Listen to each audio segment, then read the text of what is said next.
Сейчас мы находимся в селе Тамтор, и вот как раз подъехали к стеле «Полюс холода». Здесь установлен термометр, дата, но чем примечательна эта местность? Тем, что здесь в 26 году была установлена первая метеостанция именно обручевым, и расчетным методом зафиксирована температура минус 71,2.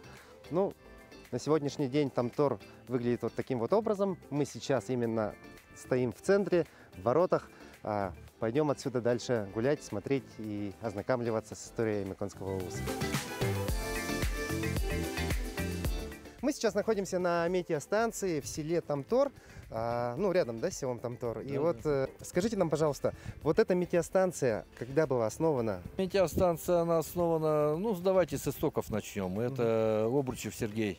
Знаете, что такого вот ученый? Он первый, как говорится, основал нашу долину. Он приехал, и он фактически, скажем, основатель нашей станции в 26 году. Они сюда приехали, начали замерять температуру. Изначально станция находилась, то есть в Крест-Тамторе, раньше, сейчас Тамтор, второй Барагонский, Тамтор, ну по-разному, а раньше назывался Крест-Тамтор. Там, короче, они зафиксировали первую температуру 38 градусов у них, до 40 у них это. А дальше у них просто замерзли градусники, не было. Это было в ноябре месяце, да, то есть уже замерзли. И он методом вычислений, он же ученый, там он не только он, там из Ленинграда были, из Москвы ученые, и методом подсчета всего он посчитал, что в нашей долине температура может понижаться до минус 71,2 градусов. Соответственно. В 1933 году приехал у нас Попов сюда, это первый был начальник станции, уже официально поставили станцию, она находилась вот в районе аэропорта, и он первый зафиксировал погоду, действительно реальную погоду, которая 67,7 градусов, которая действительно реально, все по всем данным, да, зафиксировано, это конкретно уже все. То есть ничего не замерзало нигде. Ну, не как Обручев, допустим, тот вывел это, что может быть, а этот официально все. Ну, станция, как сказать, меняла свои эти маршруты, как скажем, месторасположения. Допустим, вот Алсиб, все прекрасно знаете, во время Отечественной войны срочно нужны были самолеты. Американцы, у нас был договор с ними. И вот сюда летели самолеты, то есть руками заключенных и местного населения. У нас тогда поселка этого вообще Тамтора не было. Там стояли отдельно юрты, люди жили семьями. И местное население, и в основном заключенные. В кратчайшие сроки, в 1942 году, они поставили аэропорт. Ну, соответственно, и метео. Там же поставили метео, и то есть оно работало полностью, все на обслуживание вот самолетов, все. Поставили 3 метео, было не только, оно было здесь, было, пункт был в районе Лабанкыра, вот там в сторону, вот, если брать на юг. Ну, это где-то 100 километров. 110 километров находится озеро Лабанкир, наше знаменитое. Вот, там стояло, и в стороне Сарданоха тоже стояла. В Оймяконе была станция. Потом их закрыли, эти все станции. Перенесли в Оймякон. Одно время были в Оймяконе вот эта станция. Потом ее опять перенесли уже сюда, в аэропорт конкретно. А вот та станция, вот 2 локатора стоят, видите?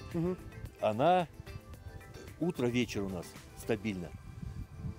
Происходит зондирование, то есть 300 километров, то есть весь наш район, даже захватывает Тампонский район и Магаданскую область.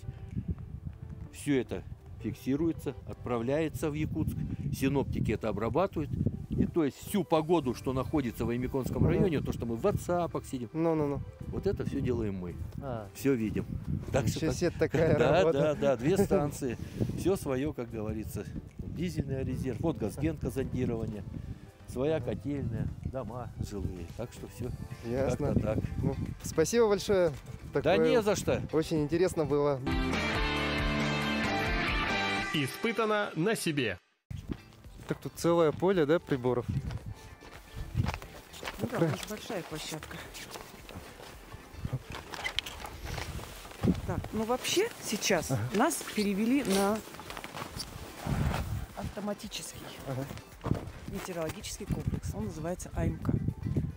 Не столь давно его внедрили. Вот. А раньше все было вручную. Термометры вверху, внизу, датчики давления, гигрометры. Вот. сейчас все выполняет АМК. Вот он располагается один. И вот на этой мачте располагается все. Датчики температуры, датчики влажности, датчик ветра вон там наверху. Вот. Все свои данные он передает на монитор. Вот. Специальная программка нам все это кодирует. И мы, естественно, контролируем все. Вот. Но в случае выхода из строя, а бывает и такое, что при сильных морозах все это подмерзает, вот, не выдерживает. И, естественно, мы переходим на свой старый проверенный способ. Это обыкновенные термометры, гигрометры и так далее. И это вы каждый день вручную ходите, замеряете, да. записываете? Да, да. Передаете. И так через каждые 3 часа и днем, и ночью постоянно. Дальше у нас имеется термометры глубинные. Они называются вытяжные. Вот. Датчики. Также это ручной способ, вот это автоматический. Вот. Вот это ручной? Это ручной, да. То есть я сейчас это буду делать. Глубина 20 сантиметров, 40, 80 и 1,6 метров. То же самое есть, вот они автоматически, да, АМК. Вот. У них самая глубокая 3 метра 2 сантиметра. Отсчитываем температурку. Сейчас, допустим, здесь минус 12,7 на данной глубине. И записываете, да? Обыкновенно записываем на глубине 0,40.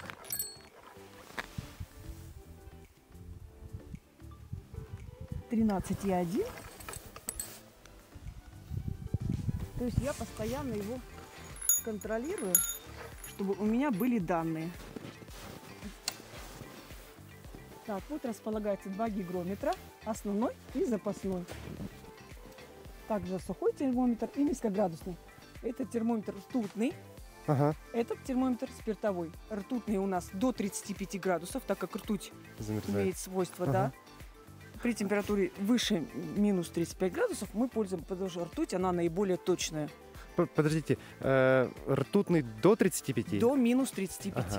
А потом на спиртовой? Да, а потом мы переходим на спиртовой, так как ртуть уже все, она просто порвется. Вот.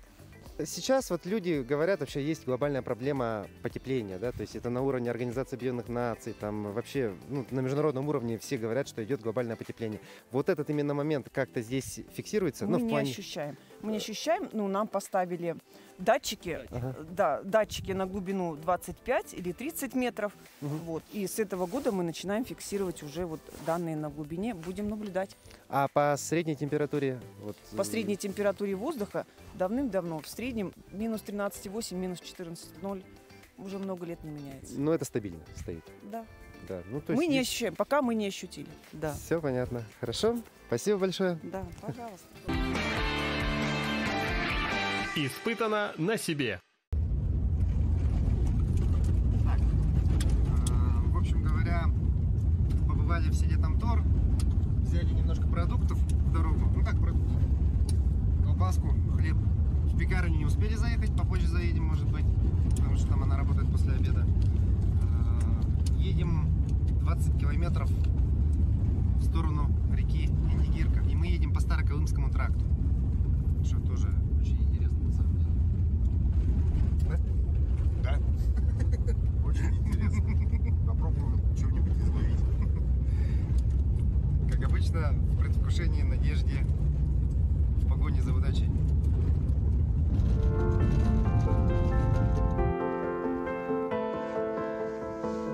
Вот добрались мы до моста через реку Индигирка. Решили пройтись по мосту, вот на ту сторону сейчас перейдем, ну или хотя бы дойдем до середины.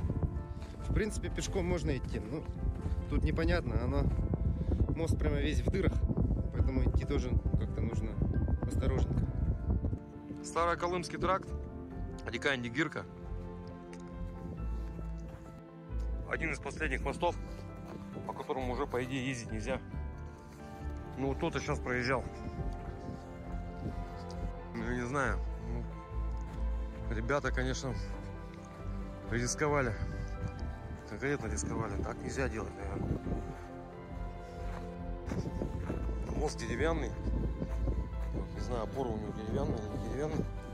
Вниз которой. Вверх весь деревянный. Даже он что-то шаманилось частями.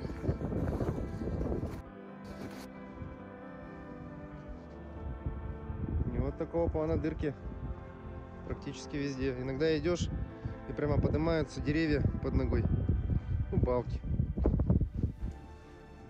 Река, когда, видимо, полноводная, сбивает весь лес сюда. Там чисто уже. Здесь напор собирается. Вон там рыбачить, наверное, лучше всего, наверное. Семен, вон там, наверное, рыбачить лучше всего. От Скотиного берега. Потому что здесь ты не подойдешь просто. Если ты здесь пойдешь, можно провалиться. Ребят хотят порыбачить.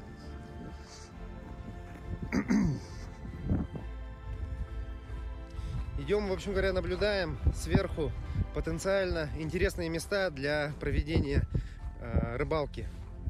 Ну вот, подошли уже как раз прямо над самой Индигиркой, да, идем? То есть вот она прямо вода течет. Сейчас вот сверху думаем, где нам забуриться или как порыбачить вообще.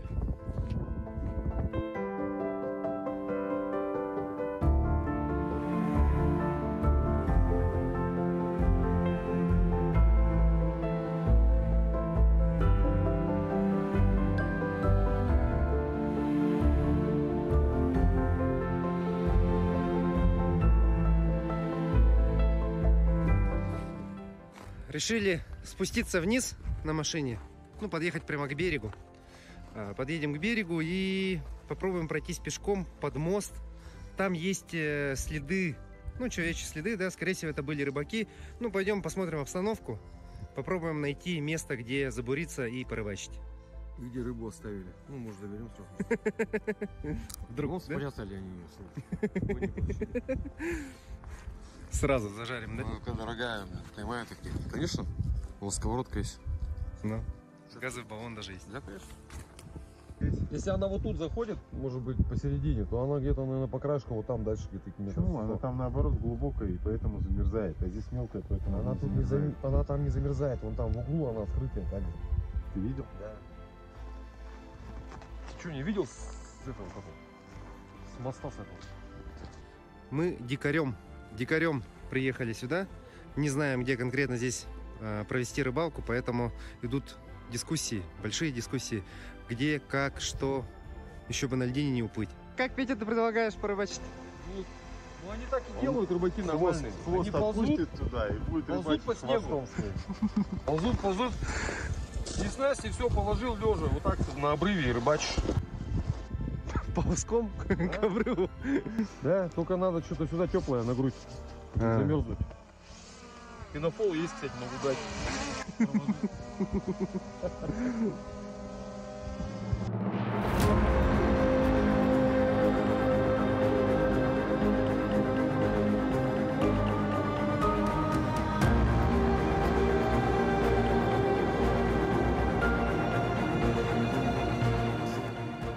Прокатились по Староколымскому тракту до полуразрушенного моста в 20 километрах от села Тамтор. Виды эпичного строения советской эпохи, возведенного где-то далеко на севере, захватывают дух. Возникает даже чувство гордости и одновременно сожаления, что нет больше той страны, которая так мощно осваивала крайний север.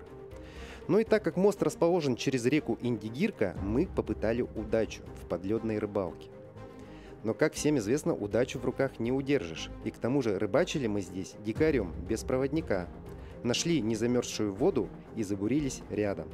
Посидели, пообщались.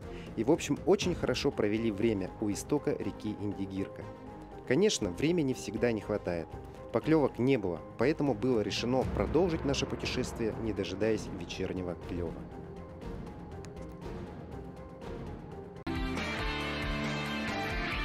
Испытано на себе.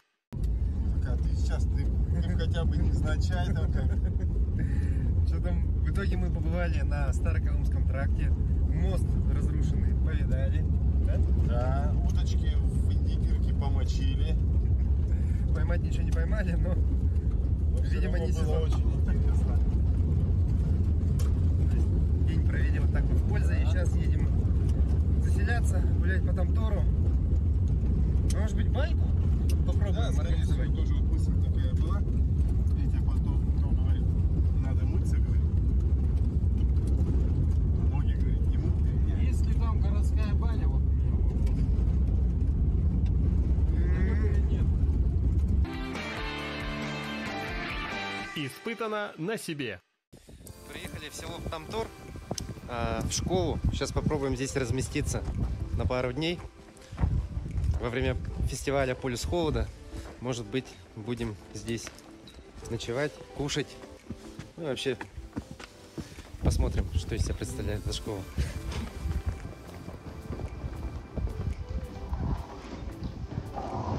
Разместились в школе. Тут такая замечательная столовая. Решили здесь перекусить. Прямо так замечательно все получается.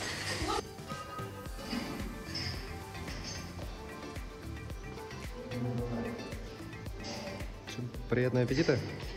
Да, я сейчас пойду булочку возьму. Разместиться в Тамторской школе на период фестиваля «Полюс холода» было отличной идеей. Благодаря организаторам фестиваля, а именно Агентству развития туризма и территориального маркетинга республики, нас очень тепло встретили в школе. Мы разгрузились, разместились, плотно поужинали в комфортной столовой и собрались в баньку. Ну что, приехали в баньку. Банька находится в частном секторе. Просто у частных лиц, которые здесь живут, нам со школы договорились, ну, директор, да, школы, получается, договорилась, чтобы мы здесь могли принять баню, потому что все гостиницы заняты из-за того, что идет фестиваль «Полюс холода». Ну и, к сожалению, помыться негде. И поэтому мы идем вот в такую баньку. Пойдемте.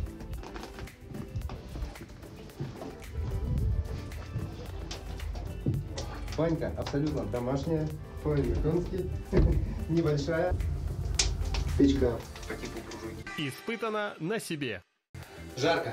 Как бы там ни было, да, температура здесь, в принципе, жарко. Я вот еще даже не мылся, уже весь вспотел. Сейчас будем принимать банные процедуры и уже выходить отсюда. Ну, вообще кайфово, просто кайфово. Когда долго не моешься, в дороге находишься, да? И... Ну, долго это не так прям долго, 2 дня? Ну, 2 дня, 3 дня. С 27-го же. Угу. Ну так. В общем говоря, очень хорошо, что есть банька, такие люди, которые помогают. Вообще здесь в Тамторе такое население интересное, в плане всегда помогут, подскажут, каким-то образом войдут в ситуацию. Ну и вот, в общем говоря, моемся и дальше идем спать. Спасибо, Тамтор. Испытано на себе. Помылся, побрился, и вот холодненькой водичкой.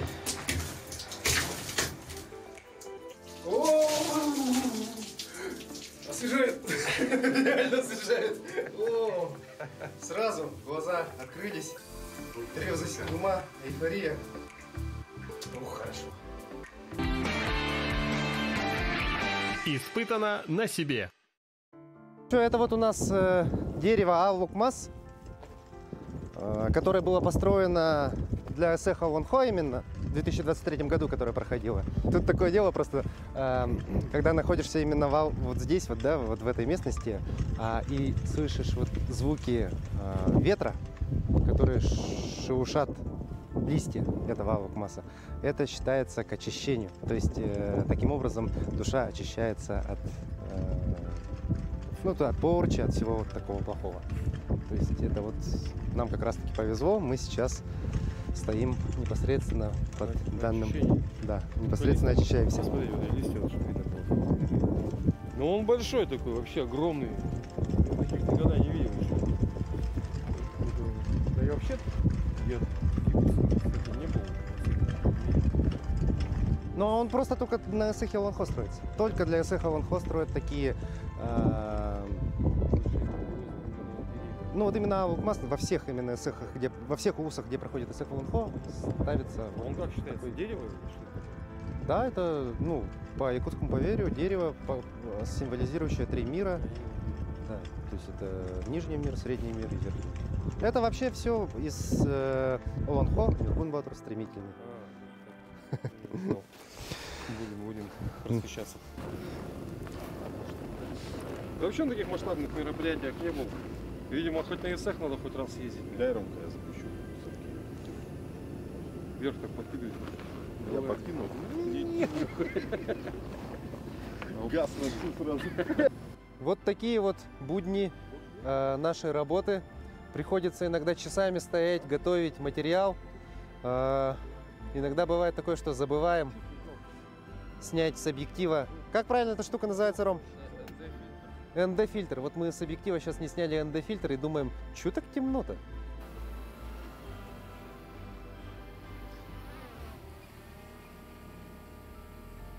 Вот уже другое дело. О, видал? Поехали. Давай, давай. К взлету готов. Старт разрешен. Поехали!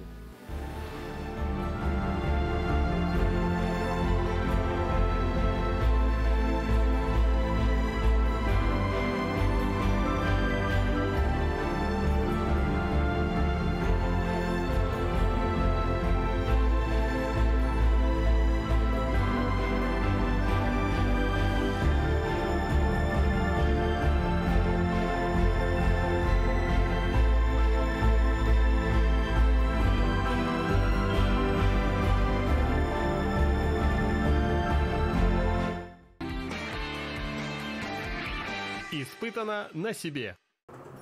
Итак, мы находимся в селе Тамтор, и здесь происходит грандиозный фестиваль «Полюс холода». Сперва будет происходить именно форум. Мы сейчас будем тоже проходить регистрацию и посетим, посмотрим именно форум. Далее поедем по достопримечательностям Аймяконского улуса.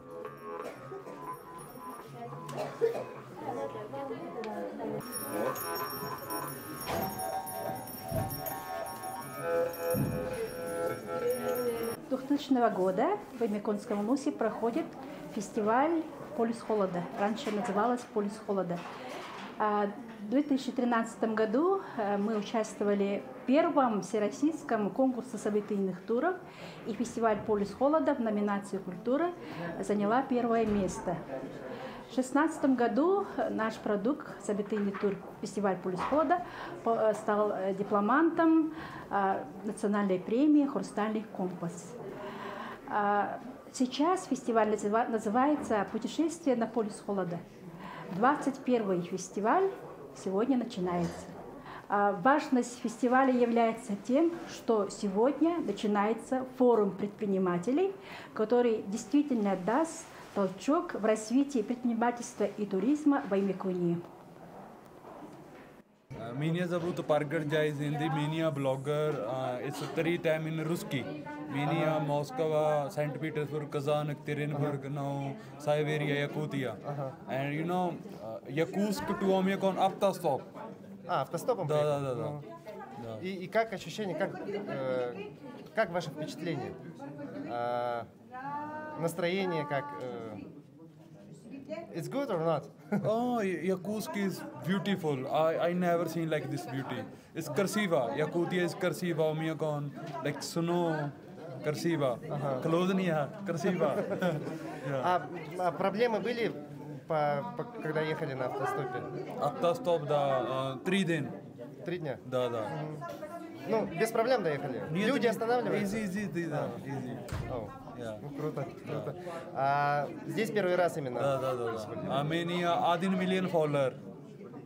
1 миллион фолловер on Instagram, YouTube. Да. Флап ютубер.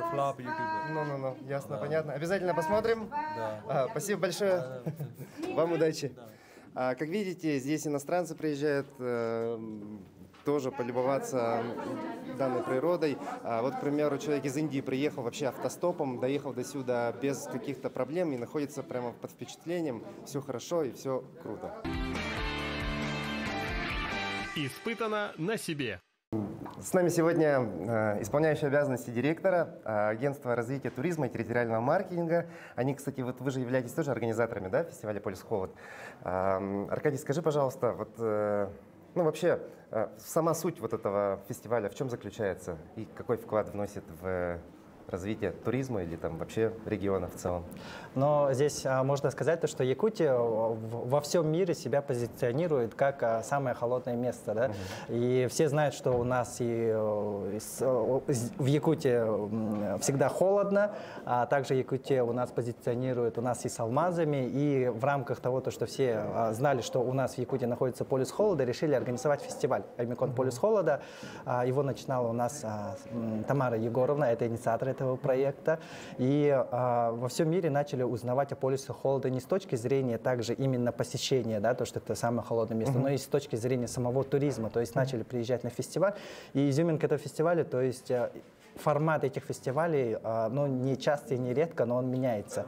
И сегодня, именно в этом году, у нас такие новшества, то, что в рамках фестиваля у нас отдельная деловая программа, это форум предпринимателей Аймекон Центр зимнего туризма, где участвуют у нас предприниматели, можно сказать, со всей Якутии. У нас есть представители также вот Снегуринского района. У нас очень много будет самих семинаров, практических сессий, стратегических сессий. Ключевая задача этого форума – начать объединять предпринимателей и, в первую очередь, конечно же, обмен опытом предпринимательства, потому что здесь, если говорить о Аймеконе полюс холода, то я, когда езжу по районам Якутии, я привожу Аймеконский район в пример ну, другим районам, как нужно, необходимо развивать туризм.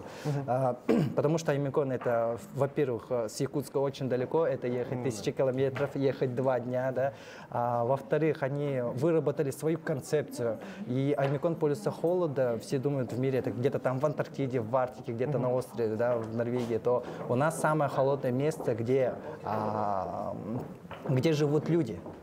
Поэтому и многие туристы, они приезжают не как на само холодное место, да, а приезжают именно к людям, которые живут у нас в Аймеконе. И в первую очередь здесь, конечно же, речь идет о нашем гостеприимстве, что и привлекает наших туристов. Очень интересно, спасибо большое. Ладно, мы тогда поедем, будем выступим в роли участников этого фестиваля и посмотрим все это обязательно. Спасибо большое. Испытано на себе. Мы приехали в резиденцию Чесхана. Это как раз находится в село Тамтор. И нельзя пропустить вот такую локацию, когда ты находишься именно здесь, в Аймеконском улусе, в село Тамтор. И поэтому мы вот сейчас именно идем, поднимаемся, одни из первых сегодня. Потому что сейчас идет фестиваль именно «Полюс холода». И пока мало народу, пока идет форум, мы решили быстрее всех сюда прийти и посмотреть данную локацию. А наша ледовая резиденция длиной 110 метров. Раньше здесь была штольня. Что здесь было? Штольня. При Советском Союзе здесь была штольня, где хранили продукты от совхозов. Много совхозов было в то время. И поэтому здесь вот видела прям вагонетка, и здесь хранили мясо, масло, молоко и так далее. В то время, когда вот армии. Ну, то есть это ледник, получается, да. Для продуктов. Да.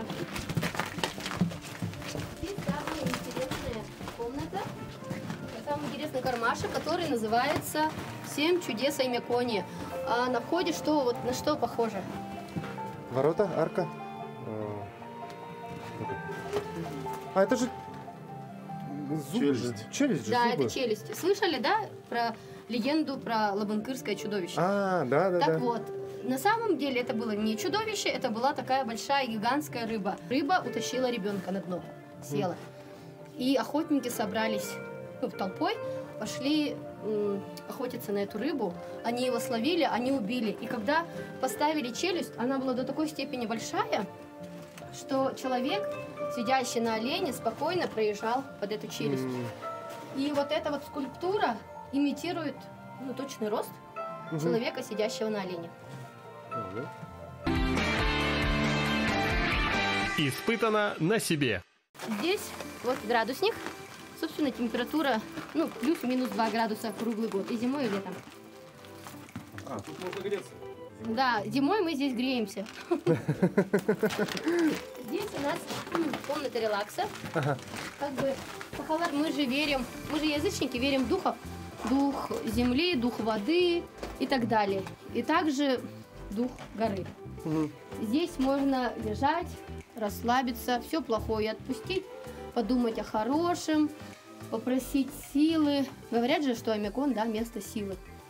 И что вот эта вот гора Абяхая, она является священной горой. Ну что-то в этом есть, потому что у нас же везде лиственница, деревья. А вот здесь, на горе, там есть участок березовой рощи. Вот здесь. И там только березки растут. Тоже очень интересный факт. Хоп. Ну как? Комфортно, уютно. Еще вот эти вот деревья, да, вот то, что положили, как-то аутентично, интересно так.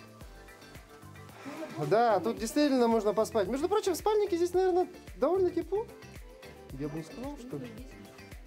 Тут можно полежать, набраться сил, энергии.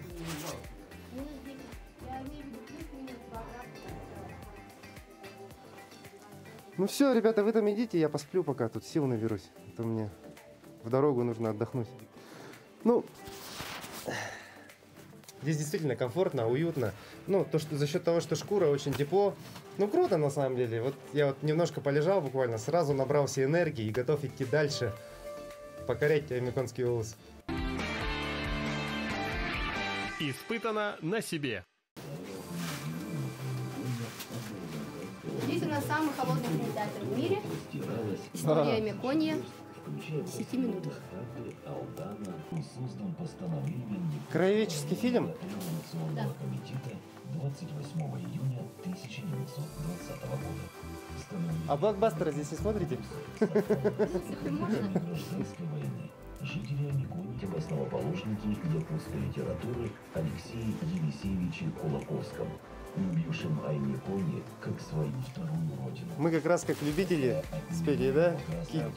Как почти киноманы. Мы вот любим просто ходить в кинотеатры, на все новинки и не новинки, все подряд смотрим.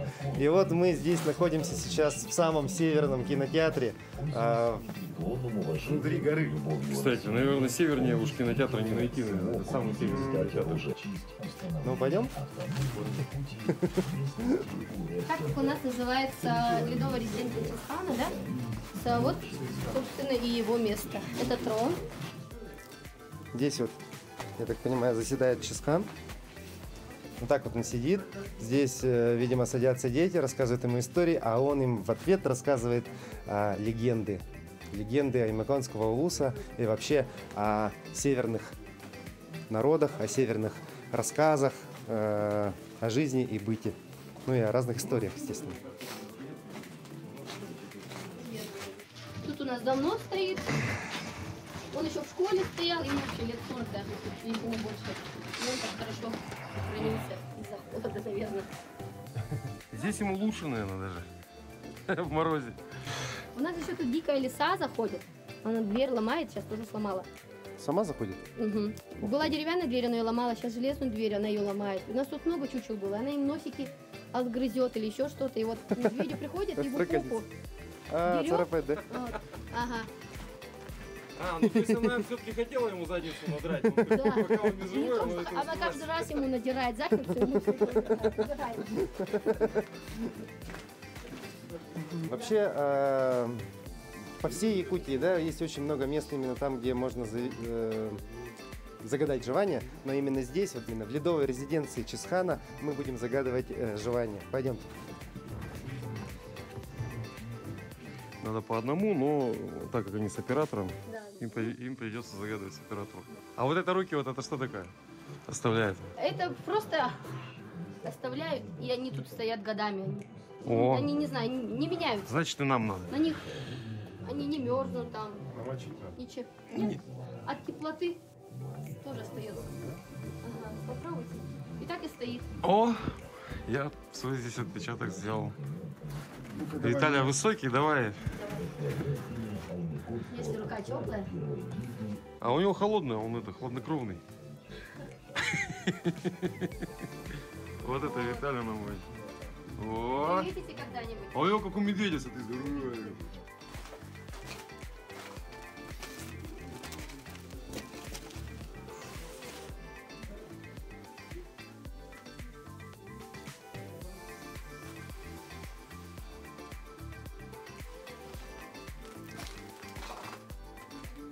Совушку надо погладить или закинуть.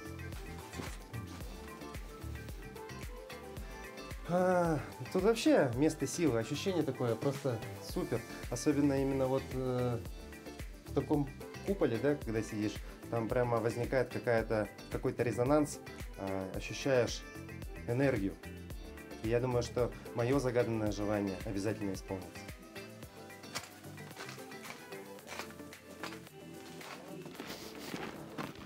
Смотри, какие... Сюда нужно приходить с шапочкой, с капюшоном, наверное, ходить. Вот кристаллы растут новые. Где-то в октябре, вот когда больше 30 уже начинаются морозы, мы здесь все расчищаем и открываем дверь. Чтобы мороз заходил, и растут новые кристаллы. Поэтому они такие чистые, прозрачные. Каждый год новые растут. Ух ты, ничего себе. А то есть они растут, имеется в виду воздух, который здесь есть, да, он здесь, влага этого воздуха замерзает, да? Здесь температура минус 8, минус 10 градусов круглый год. И вот поэтому, когда на улице мороз, мы открываем, и он начинает. Тут у нас рыбный бар. Ух ты. Тут изображены рыбы, которые водятся в американских реках и озерах. Здесь гастроминутка, можно сказать так, по желанию. Так, ну вот, что мы стоим в самом северном ледовом кафе. Вообще, наверное, самое северное кафе под горой или внутри горы.